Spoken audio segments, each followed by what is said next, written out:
여러분 안녕하세요. 반갑습니다. 박혜상의 싱생송의 박혜상입니다. 반갑습니다. 싱생송 역사인 가요 2월 둘째 주 이야기를 시작하는데요. 날짜로는 2월 8일에서 2월 14일까지 이야기를 전개해드리겠습니다. 먼저 2003년 2월 8일 제10차 로또 복권 추첨 결과 1등 당첨금 835억 원에 13명 당첨. 자, 이 얘기는 835억 원이라는 이 거금을 1등 한 13명이 나누어 가진다는 얘기가 되겠죠. 그렇습니다. 네. 올해는 여러분 모두가 정말 로또 복권에 당첨돼서 인생 역전되는 그런 계기가 되는 해가 되길 바라겠습니다. 이 로또 복권의 역사를 보니까 참 재미있습니다. 로또 복권이 16세기 이탈리아 피렌체에서 최초로 발행을 했습니다. 물론 로또라는 이름은요, 이태리어로 행운을 뜻하는 그런 말이라고 얘기를 합니다. 이 복권 역사를 보니까 참 재미있는데 원시적인 형태의 복권이 중국 진나라 때 있었다 그래요. 그리고 또 로마 시대 때도 있었다 그러고요.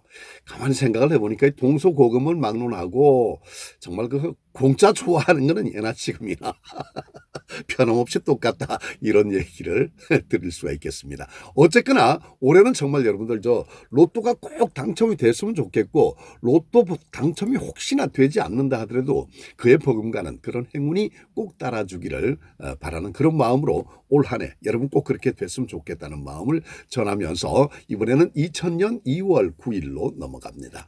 한국 뇌사 공식 인정. 네. 우리나라에서도 뇌사가 공식적으로 인정이 됐습니다. 이렇게 공식적으로 인정이 되니까 아무래도 이제 장기 기증 문제에 대해서 정말로 선별적으로, 그리고 또 굉장히 공정하게 원활하게 잘 수급이 이루어지지 않을까, 그렇게 기대가 되고 실제로 또 그렇게 행해지고 있습니다. 이후로 2000년 2월 15일 날, 그러니까 공식적으로 인정한 게 2월 9일이었고 불과 일주일도 안 된 2월 15일 날 인천 가천의대 부속 길병원에서 첫 뇌사 판정자가 나왔다는 그런 기록이 있습니다. 자, 그런데요, 이 장기 기증 이야기가 나오니까 갑자기 그게 생각이 나요.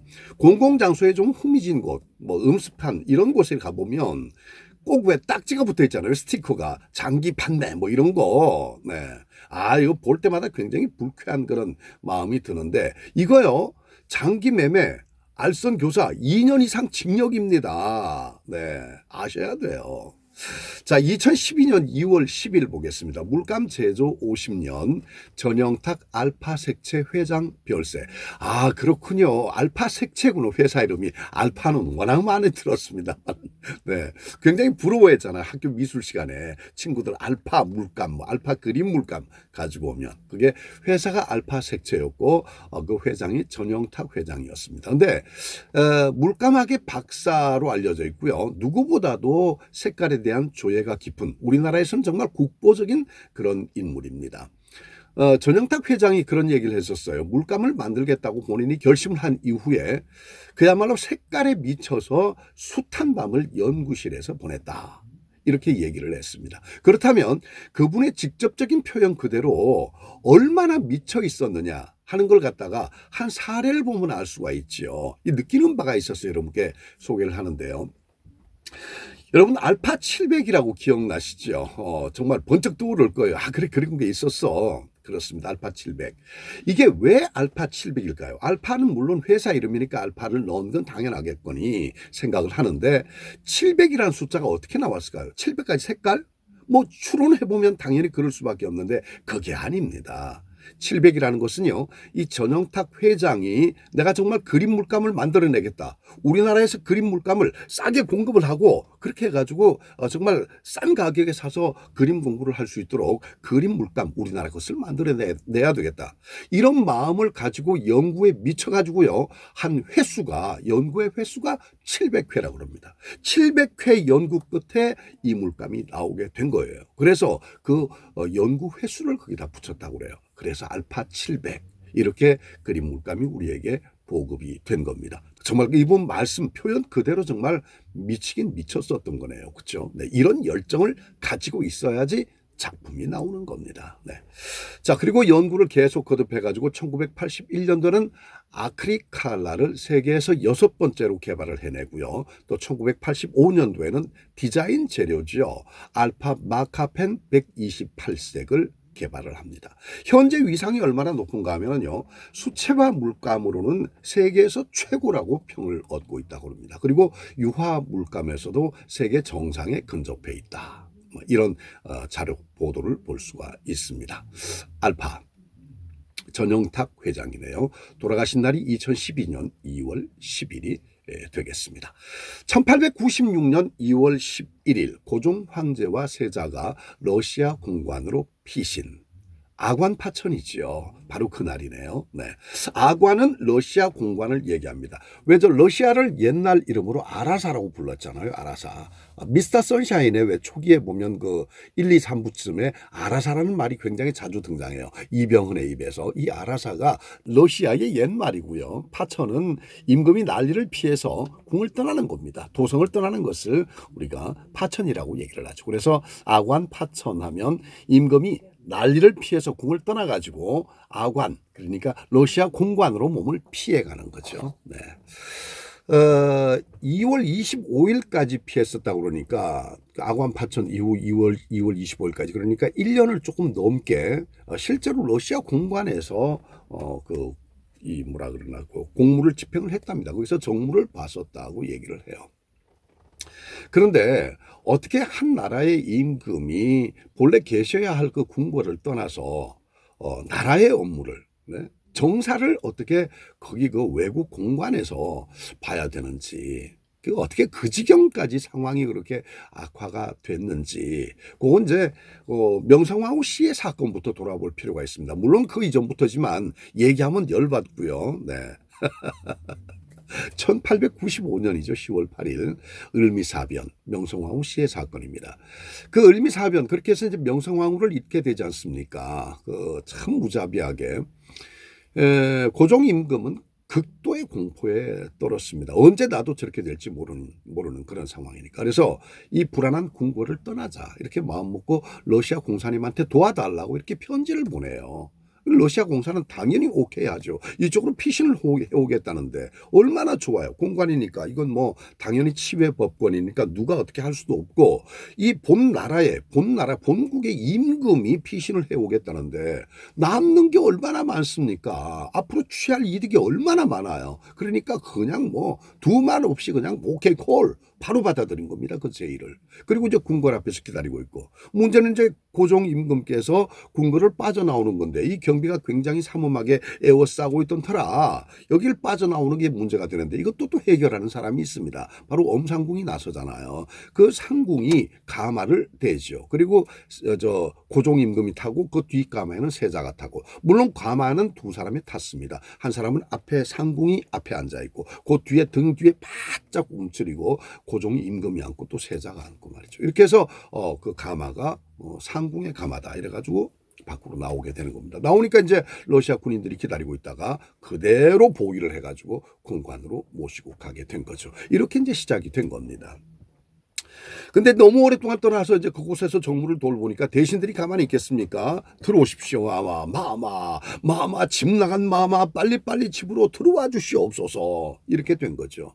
이렇게 원성이 잦아해지니까 이제 고종 임금도 어쩔 수 없이 다시 돌아오게 됩니다. 경운궁으로. 지금의 덕수궁이에요. 그리고 1897년 10월 12일 황제 즉위식을 올립니다. 대등한 관계를 갖겠다 이거예요. 그래서 황제 즉위식을 올리고 고종 황제로 봉해지게 됩니다. 조선은 대한제국이 되고요. 근데 그 을미사변 앞 이야기도 그리고 또 을미사변에서 이렇게 아관파천 그리고 아관파천 그 뒷이야기까지도 역사 이야기이기 때문에 굉장히 재미있게 관심을 가지면 그렇게 볼 수 있습니다. 그지만 얘기를 하면서 또 보면서 참 그 화가 나요. 열이 쭉쭉 뻗어요. 어떻게 이 지경이 됐나 하는 거. 이 역사를 돌이켜보고 반추해가면서 우리 반성할 점 많습니다. 또 물론 배워야 할 점도 있겠습니다만은 반성해가면서 역사를 우리가 발전을 시켜나가야 된다. 이런 생각이 드네요. 네.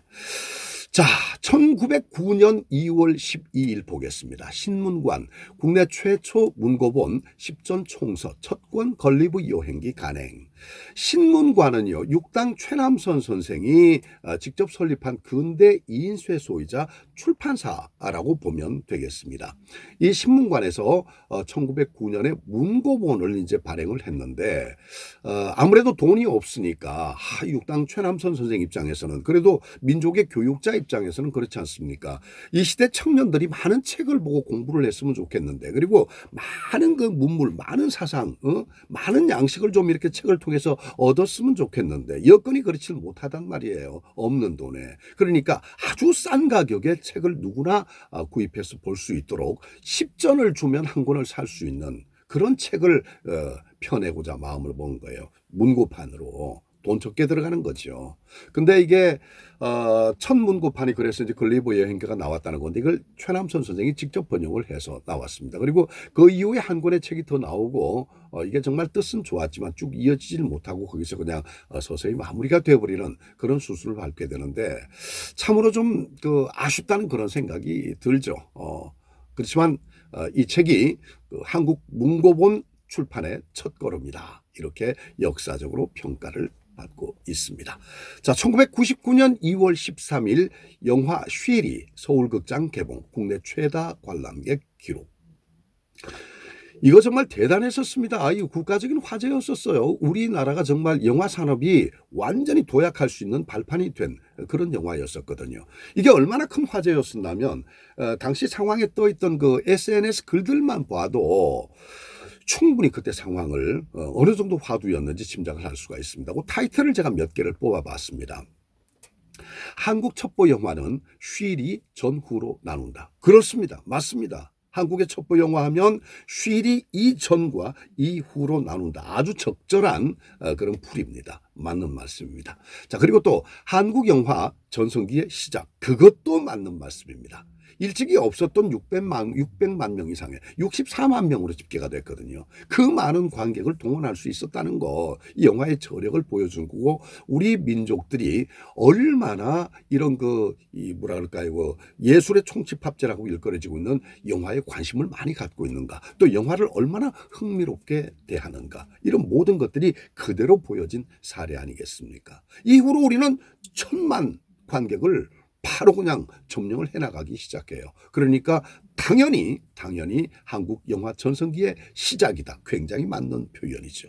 그리고 또 하나, 한국 블록버스터 영화의 시작이다. 그렇습니다. 그런가 하면 또 스타 탄생, 이건 빼놓을 수가 없죠. 한석규, 최민식, 송강호, 박용우, 이런 명우들이 열연을 했습니다. 이 정통 남성극의 여자 주인공이 하나 있죠. 바로 김윤진. 그 전에 이제 한두 개의 우리 드라마에 이렇게 역할을 가지고 출연을 하긴 했습니다만은 그다지 크게 개인적인 빛은 얻질 못했습니다. 하지만 이 영화로 인해서 엄청나게 빛을 받게 되고 전 세계적으로 조명을 받게 되죠. 그래가지고 2004년도에 미국 TV 드라마 로스트를 통해서 전 세계에 알려지게 되잖아요. 그 로스트에서 주인공을 맡았거든요. 김윤진 씨. 대단합니다. 지금 한국과 미국을 번갈아 가면서 활동을 하고 있습니다. 그 이후로 나온 많은 대작들에서 김윤진 씨 활약이 돋보이지요. 세븐데이스라든가 아니면 국제시장이라든가 굉장히 많은 영화에서 김윤진 씨의 연기 모습을 볼 수가 있습니다. 지금도 아주 맹활약을 하고 있습니다. 자, 1910년 2월 14일 안중근 의사 여순지방법원서 사형 선고. 그런 날이군요. 피고 안중근 사형에 처한다. 이렇게 사형 선고 뒤에 어머니의 편지를 받게 됩니다. 네가 항소를 한다면 그것은 일제의 목숨을 구걸하는 것이다. 대단한 어머님이세요. 그죠? 네. 돌아가시기, 그러니까 순국하시기 5분 전에 어머니가 보내온 옷을 입으셨다네요. 그리고는 정말 거룩하고 장렬하게 대한의군 참모 중장의 그 당당한 모습으로 가셨습니다. 두벅두벅. 안중근 의사 통역관이 작성을 해놓았다는 사형 집행 경위서가 있는데요. 그 경위서를 보면 오후 1시에 형 집행 후에 오후 1시에 안중근을 리순 감옥 묘지에 묻었다라고 정확하게 기록이 돼 있습니다. 그런데도 불구하고 아직 유해를 찾지 못해서 서울 용산구 효창공원에는 삼의사 묘역에 가묘만 마련돼 있습니다. 제 아파트 뒤쪽이 바로 용산 공원이에요. 그래서 가끔 이렇게 들릴 때마다 이제 문이 열려 있으면, 울타리 문이 열려 있으면 들어가서 저도 참배를 평일날도 이렇게 하고 나오고 그러는데, 갈 때마다 정말 속상하고 마음이 너무 아파요. 지금 말씀드리는 이 순간에도 그 가묘가 바로 눈에 선하게 보이는데, 의사께서 계실 자리가 그 자리거든요. 하루 빨리 오셔서 계셔야 할 그곳에 계셔야 됩니다. 네. 자, 그런가 하면 270년, 서기 270년, 뭐 벌써 그러니까 한 그 1950년쯤 전이에요. 서기 270년 2월 14일은 발렌타인데이. 그렇습니다. 발렌타인데이. 그 혹자들 이렇게 얘기합니다. 악의적으로 안중근 의사 추모를 방해하기 위해서 2월 14일을 발렌타인데이로 정했다. 이건 상술에 불과하다. 이렇게들 얘기를 하는데 그건 아니고요. 발렌타인데이가 만들어진 동기가 그날에 실제로 있어요. 그걸 좀 말씀을 드리자면 로마 황제죠. 클라우디우스 2세 잠깐 한 2년 정도 치세를 했었습니다. 이 로마 황제 클라우디우스 2세가 도덕성에서 있어서 또 품성에 있어서 정말 그 로마 황제 중에 최고로 손꼽히는 그런 분입니다. 찬사를 얻고 있는 그런 분인데요. 이분이 군인 황제 시대 때 아니겠습니까? 뭐 전쟁이 얼마나 많았겠어요. 그 전쟁통의 전설적인 황제가 되신 분인데, 이분이 병사들의 기강을 다잡기 위해서, 로마군의 기강을 다잡기 위해서 면회를 금지시킵니다. 이 면회를 금지시키니까 이 병사들이 이제 결혼을 서둘러 하게 되는 겁니다. 왜냐하면 그때만 해도 로마에서 결혼을 한 기혼자는 병력에 대한 혜택을 준 것 같아요. 그러니까 군대를 안 가도 되잖아요. 혹시나 군대에 있다가 결혼하게 되면 제대를 하게 되잖아요. 전쟁터에 안 끌려가도 되니까. 그러니까 결혼을 하게 되는 거예요. 그다음 또 한 가지는 그렇게 혜택을 못 받았다 하더라도 가족은 면회가 되는 상황이었거든요. 그러니까 아내로서 면회를 하게 되는 겁니다. 자, 이렇게 되니까 이 기강을 좀 다시 다잡아야 되는데 이걸 자꾸만 피해간다. 그래서 아주 엄벌에 처하겠다고 명령을 내립니다. 그렇게 명령을 내렸는데 어느 날 한 부대로 아가씨가 찾아와요. 그래서 사랑하는 남자를 찾으면서 나 이 사람과 결혼을 하겠다. 부대에서는 안 된다. 이거는 나라의 어떤 그 명령이 있었다. 안 된다. 황제의 명령이 있었다. 그때 이 여자가 주변에 있는 한 사제분에게 그걸 부탁을 하게 됩니다. 이러이러한 인연이 있습니다. 이러이러한 사연이 있습니다. 우리는 이러이러한 사랑을 하고 있습니다. 그래서 장래를 꿈꾸고 있습니다. 이 결혼을 허락해 주십시오. 이야기를 들어보는 이 사제가요, 정말 지고지순한 사랑이고 우리 로마의 모든 사람들이 특히나 퇴폐한 생각을 가졌던 사람 또는 오염되거나 불손한 생각을 가졌던 많은 젊은이들이 바로 이 사랑을 본받아야 된다. 이런 사랑은 더 있어야 아름답게 세상을 만들어갈 수 있다. 이런 세상에 결혼을 허락하고 주례를 봐줘요. 그 사실이 들통이 나가지고 황제한테 끌려가서 이 사제가 참수형을 당하게 됩니다. 이렇게 해서 이제 이 사제가 죽게 됐는데요. 훗날 시간이 지나면서 그 사제의 이름이 발렌타인이라는 것이 밝혀지게 됩니다. 그리고 이 발렌타인은 정말로 아름다운 사랑을 지켜주고자 했었던 사람. 이렇게 인식이 되어진 거죠. 그러면서 로마를 비롯해서 주변의 인접국가부터 발렌타인 사제, 발렌타인 신부의 그 아름다운 사랑의 이야기, 사랑을 허락한 그 이야기를 여기저기 계속해서 전해가면서 사랑을 전파하기 시작한 겁니다.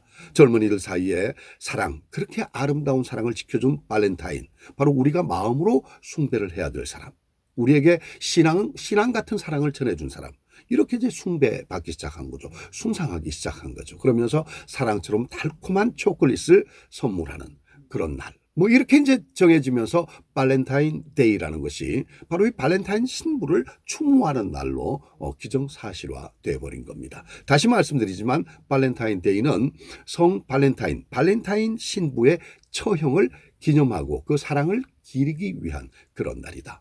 그러니까 결국에는 안중근 의사의 사형 선고하고는 사실상 전혀 관계가 없는 너무도 오래전의 이야기였다. 이런 말씀을 여러분께 전해드립니다. 그러나 어쨌거나 중요한 것은요, 2월 14일은 발렌타인데이 이전에 우리 민족을 지켜나가기 위해서, 우리 결의의 앞날을 위해서, 또 우리의 역사를 지켜나가기 위해서 침략의 원흉 이토 히로부미를 사살하고 말이죠. 그런 전과를 올리고 당당히 군인의 신분으로 재판정에 서가지고 나의 숙명처럼 내가 죽음으로써도 우리 백성들이 좀 더 독립에 대한 자각을 가질 수 있다면 그것조차도 나는 나의 희생으로 헌신하는 것, 이건 당연히 군인의 본분이다. 그랬지 않습니까? 위국 헌신 군인 본분이라고 그랬지 않습니까? 바로 그 안중근 의사의 사형 선고가 있었던 날, 우리는 그분을 기리고 추모하는 그런 마음, 그리고 애국 의식을 일깨워야 되겠다, 이런 말씀을 전하면서